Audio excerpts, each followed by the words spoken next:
أعوذ بالله السميع العليم من الشيطان الرجيم.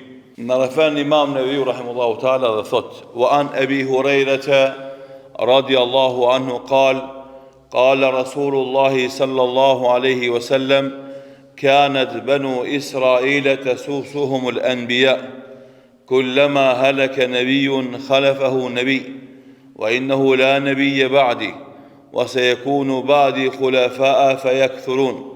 قالوا يا رسول الله فما تأمرنا؟ قال أوفوا ببيعة الأول فالأول ثم أعطوهم حقهم واسألوا الله الذي لكم فإن الله سائلهم عما استرعاهم. متفق عليه. Narafan Imam Neviu rahimahullahu taala dhe thot nga Ebu Hurajra radhiyallahu anhu, i cili thot pejgamberi sallallahu alaihi wasallam ka thon Banu Israilet i qeverisnin pejgambert e tyre. Gjëra që vdiste një pejgamber e zavenzon të tjetri, dhe pas meje nuk ka pejgamber tjetër. Pas meje do ketë khalife të shumët. E thanë sahabët, ja Rasulullah, çka na urdhënon neve?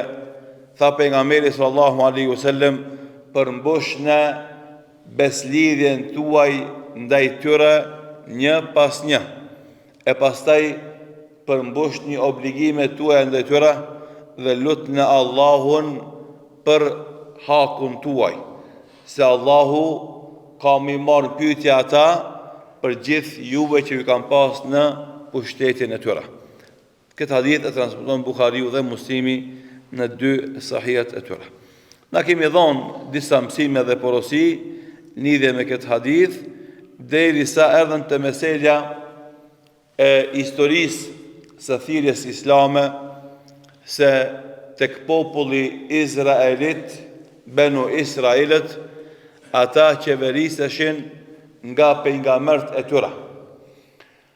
Dhe jemi mundu në këto mësime, në lidhje me këto hadithe, me tregu rëndësinë që kanë mësimet e Zotit në qeverisjen e njerëzve, dhe se bota nuk do ketë mundësi të ketë rahati, siguri, mirëqenje, përparim, zhvillim, përderisa insiston që të shmang dhe të largon mësimet e Zotit nga jeta e tyre. Sot gjithë ne jemi dëshmitar se sa luftë e egër bëhet nga një pjesë e madhe e botës kundrejt shariatit islam.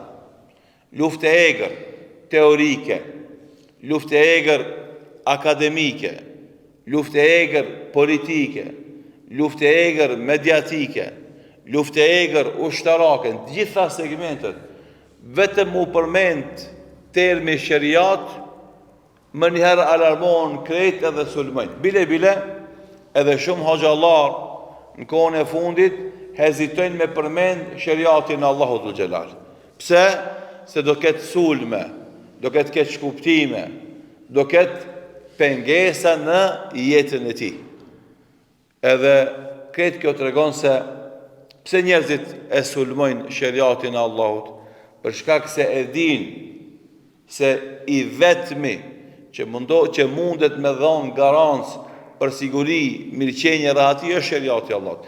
Dhe i vetmi që sfidon të arriturat e njerëzimit, si ligje dhe kushtetuta të nxjerruna nga mendja e tyre dhe nga inspirimi i shejtanit, është shariati i Allahut xhelal. Edhe andaj kjo që e tha pejgamberi sallallahu alaihi wasallam, se Banu Israilet i qeverisnin pejgamberët e tyre, se populli çdo herë ka nevojë për udhëheqës, çdo popull. Edhe normalisht udhëheqësia më e mirë është ajo udhëheqësi e cila inspirohet në udhëheqjen e vet, në qeverisjen e vet nga ajo që e mëson Allahu i Madhërisht, i gjithdijshmi, i urti absolut, i cili çdo gjë e din me thellësitë e veta, e din edhe imcirat e ndodhive, e din atë që ndodh, atë që para se me ndodh, dhe atë që vjen si pasojë asaj që ka ndodh. Andaj, një Zot i cili ka këto cilësi, s'ka dyshim se atë që e thot, atë që e tregon, atë që e gjykon është më e mira. Dhe për këtë shkak, ky hadith neve na sjell, na kalon në historinë e njerëzimit, deri para 5-6.000, 7.000 viteve. Atëherë, kur ishte populli Bene Israel dhe ishte populli të cilët Allah i dërgonte pejgamber rafall, një pas një, shumë pejgamber, edhe në çdo situatë kritike të vështirë, vinte një pejgamber dhe i qeveriste ato. Thot Imam Neviu rahimullahu taala, kanat banu Israil tesusuhum al-anbiya, ay yatawallawna umurahum kama taf'al al-umara wal-wulatu bir-ra'iyya. Do thot i qeveristin pejgamberët, do thot silleshin me ta, me popullin e tyre, kujdeseshin për ta, ashtu si sillen do thot parët edhe qeveritarët e tyre. Dhe normalisht do thot Imam Ibn Hajeri rahimullahu taala, tesusuhum al-anbiya, i qeveristin pejgamberët, ay kanu idha dhahara fihim fasad ba'atha Allahu lahum nabiyyan yuqimu lahum amrahum. Çdo që prishej rendin në atë popull, dërgonte Allahu një pejgamber i cili e rregullonte gjendjen e tyre. Do thot i largonte pengesat dhe ndryshimet që ata ja bënin ligjeve të Teuratit. Edhe kjo është detyra e pejgamberëve se janë gjallë dhe sa ka pejgamber, edhe detyra e halifeve musliman, edhe detyra e dietarëve, edhe davexhive në historinë e njerëzimit. Që na e kemi detyrë dhe borxh që të gjitha mësimet e Islamit, që janë në Kur'an dhe janë Sunet, me i përhap në mes njerëzimit.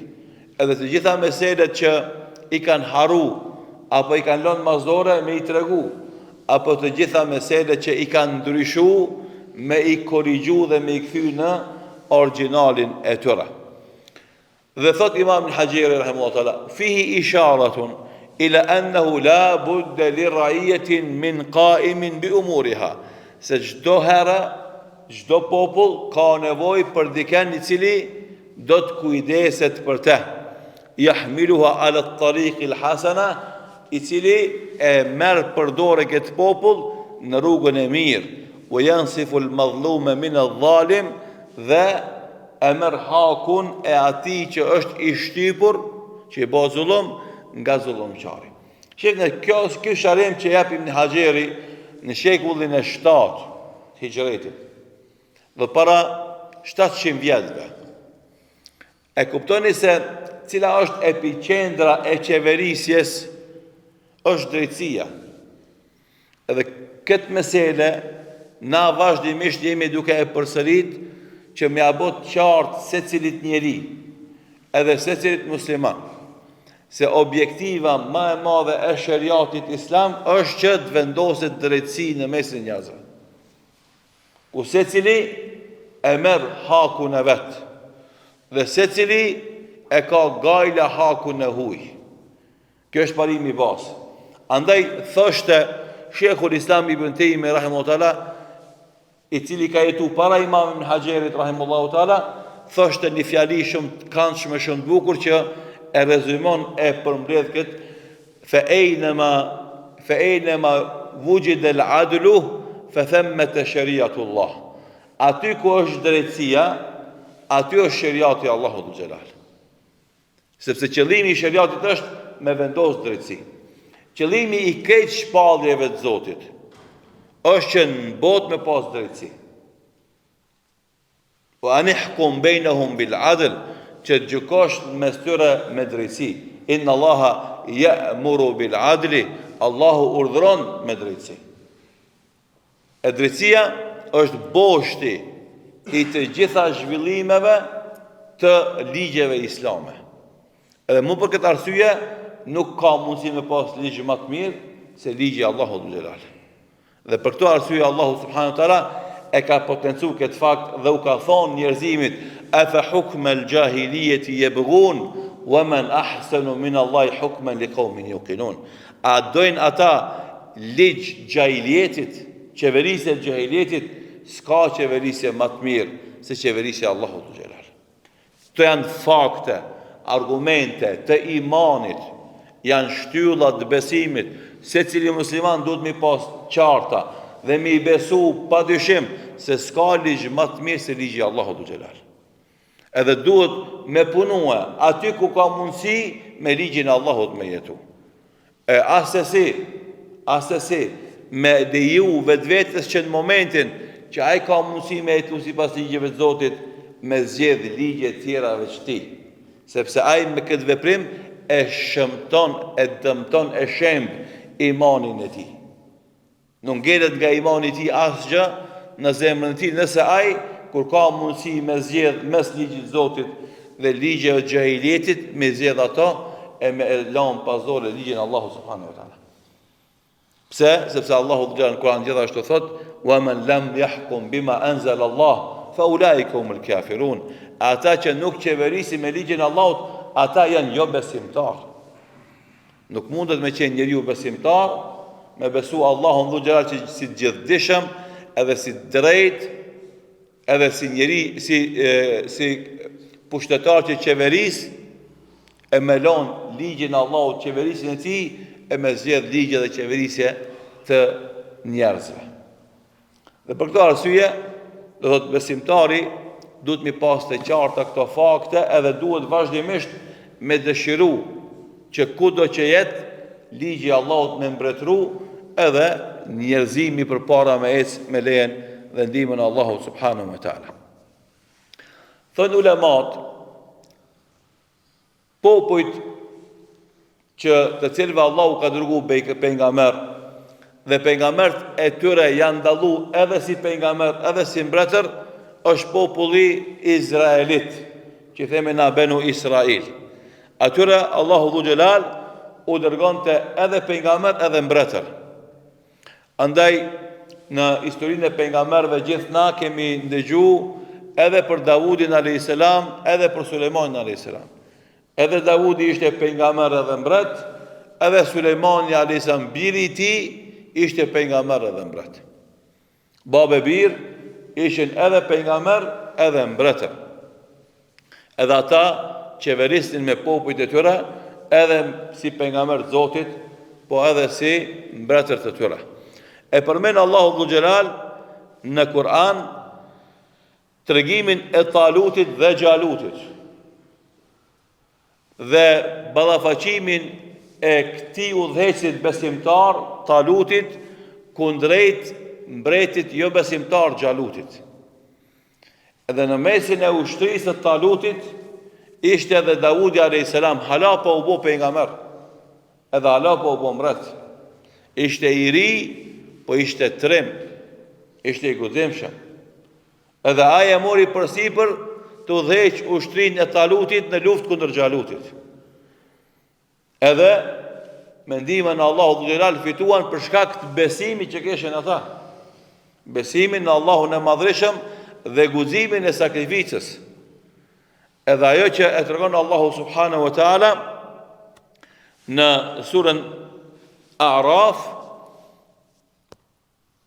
në surën Bakara, është ajo që sot muslimanët mujahidët në Gaza e përdorin në aksionet e fundit, e kanë titullu Guri i Davudit.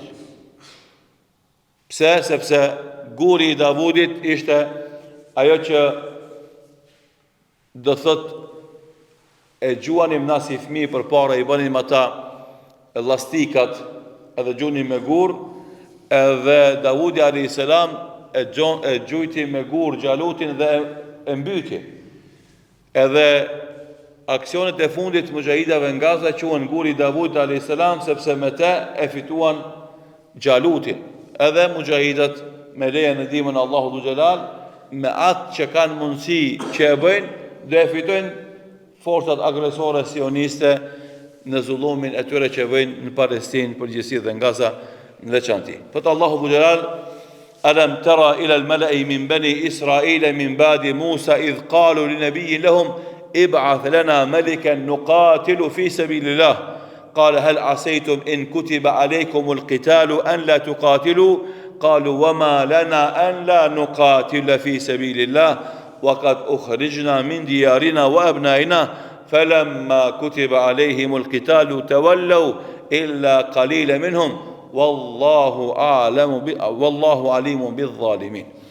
A nuk shef se si ndodhi me parin e Benu Israilve pas Musait a.s. të cilët i thanë pejgamberit të tyre ibath lana meliken nuqatil fi sabilillah, na sjell një mbret që na të rreshtohemi pas tij edhe të luftojmë rrugë Zotit.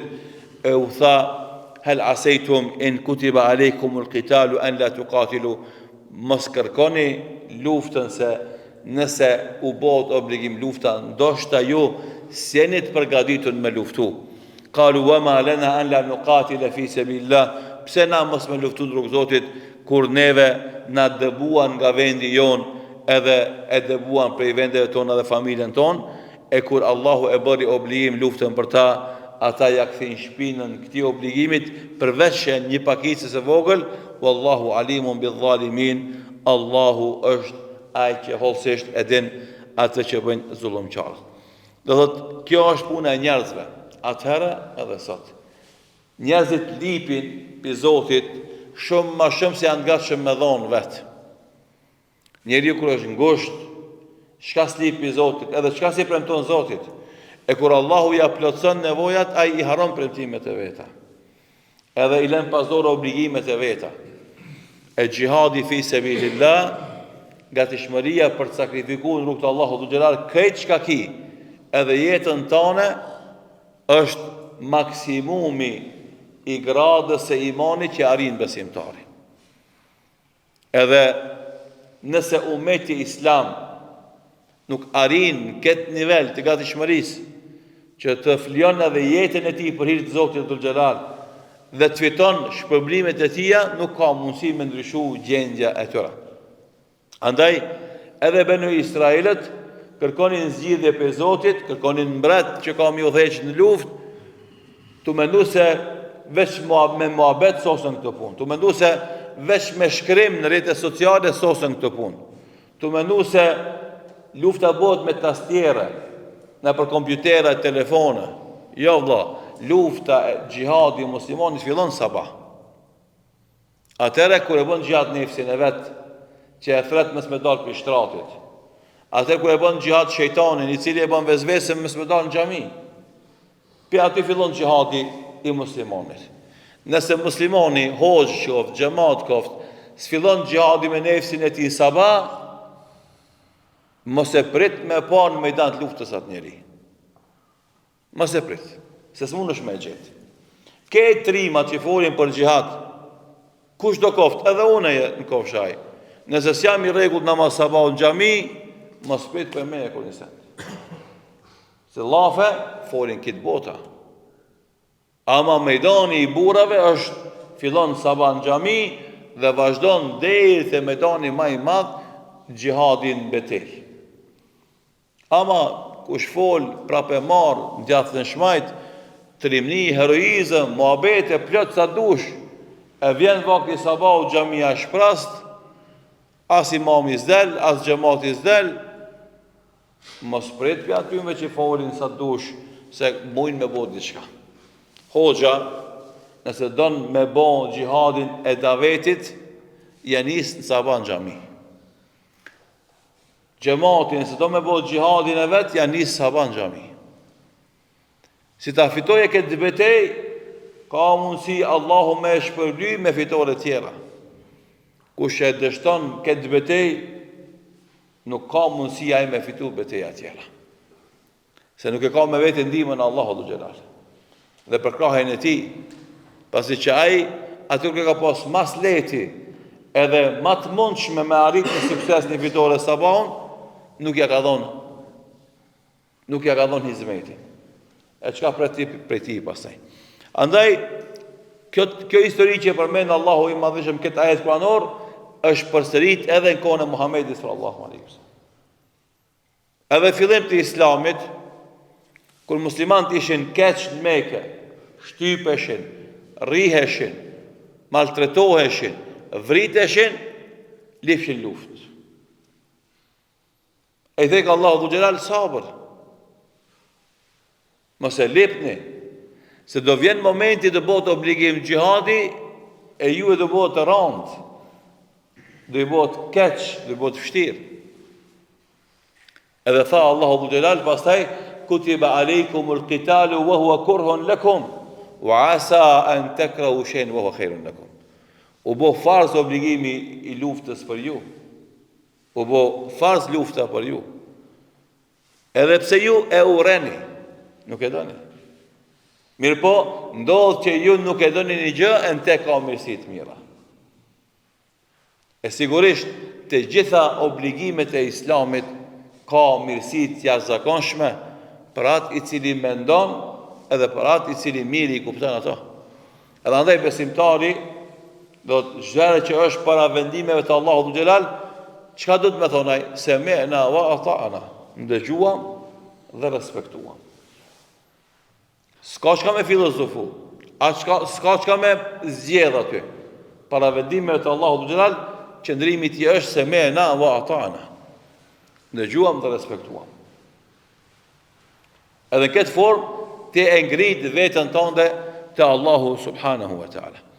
Andaj ulemat thonë, në këtë betejë që përmendën këtë ajet, kana Talutu qaidan alejhim, Taluti ishte udhëheqës i kësaj betejë, wa kana ma'ahu Davudu alayhi salam, wa huwa alladhi qatala Jalut, e me ta në mes të tyre ishte edhe Davudi alayhi salam, i cili do thotë e arriti suksesin me vra Jalutin. Thënë ulemat në tefsirin e këtij ajetit, do thotë Taluti me ushtrinë e vet, përmendet kjo pas në ajet tjetër kuranor, kaluan rreth një lumit, ishin të lodhur, të raskapitur. E i tha Taluti ushtrisë, kur të vini të ky lum, mos e rrasni kryt në ujë me pi, po me grushta pini. E thënë ulemat, ishte testi i sabrit, edhe disiplinës. Testi i sabrit dhe disiplinës. Sa ushtria është në kontroll, sa e respekton komandën. Edhe në bazë disiplinës që ka një ushtri, ka dhe fitore. E pastaj në vijim kur erdhën besimtarët edhe ata që e respektuan këtë urdhën ishin pak, ata ishin shkaku dhe i fitores e kësaj ushtrie. Dhe në këtë ajet kuranor Allahu Dhu Gjelal pas e tha, kem min fiatin qalilatin ghalabet fiatan kathiratan bi'idhnillah, sa grupet vogla triumfuan, fituan ndaj grupeve të mëdha me lejen dhe ndihmën e Allahut subhanahu wa taala. Pse kjo? Sepse këta besimtar kishin durimin e duhur gjatë ballafaqimit me armikun. E Allahu është me durimtarët. Edhe Allahu jep fitore durimtarëve, ashtu siç tha pejgamberi sallallahu alaihi wasallam, innama nasru ma'a sabri. Fitoria vjen me durimin.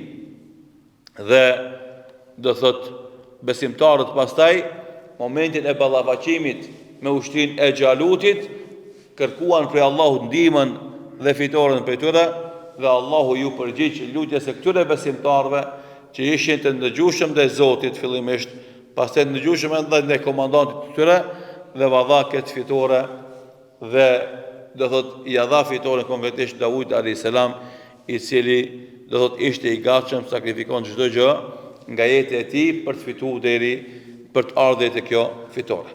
Andaj është ndodhi që tregon se pejgamberët e Allahut kanë qenë të parët të gjitha mejdanet tek populli i tyre, edhe në paqe edhe në luftë. Edhe gjërat që kanë pas nevojë, ata u kanë ofruar zgjidhje dhe rrugdalje. Edhe të gjithë trashëgimtarët e pejgamberëve duhet me qenë të këtill. S'është me rëndësi ata din populli a nuk ta din. S'është me rëndësi ata vlerëson rrethi a nuk ta vlerëson. S'është me rëndësi ata paguën mundin as ta paguën njerëzit. S'është me rëndësi kjo punë. Se njeriu që merr mbi supet e veta një mision, një rol, një detyrë, detyrën e udhëzimit njerëzimit, detyrën e çuarjes përpara të njerëzimit, të ruajtjes nga devijimi dhe shkatrimi, Ai njeri nuk pret shpërblim për njerëzve, nuk pret njerëzit me adit, nuk pret njerëzit me avlerësu. Shpërblimin e tij e merr te Allahu Dhul Jalal. Edhe këtë Allahu subhanahu wa taala e përmend të shumë pejgamber. Innama ajri ala Allah, shpërblimin e kam te Allahu subhanahu wa taala. Edhe çdo besimtar i devotshëm edhe çdo njeri i sinqert, momentin që e bën një hizmet, një shërbim Islamit, duhet me ndal veten me shku menja tek paret, tek paga, tek roga. A do më pagujnë, as do më pagujnë. A do më japin, as do më japin. Se në momentin që e lidh punën tonë, hizmetin e Islamit me pare, me pagë, që ti e lidh zemrën tonë, në mendjen tonë, e hum shpërblimin për Allahut. Kur ti e shkput mendjen tonë dhe zemrën tonë nga paga, edhe mundohesh që jesh i sinqert në shërbimin tanë, pagujtën, s'pagujtën, atëherë e fki shpërblimin e madh për Allahut. E nëse të vjen edhe pagesa, alhamdulillah.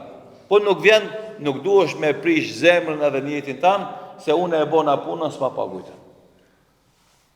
Edhe sa ma të sinqert jemi në këtë kauz, aq ma shpërblimin e madh dhe kemi të Allahu Dhul Jalal, insha Allahu Teala. Gjithashtu prej meseleve që përmend këtë hadith, është meselja e beslidhjes, që është një lloj kontrate dhe marrëveshje që bëhet mes popullit dhe pushtetarit. Dhe kjo është prej, do thot,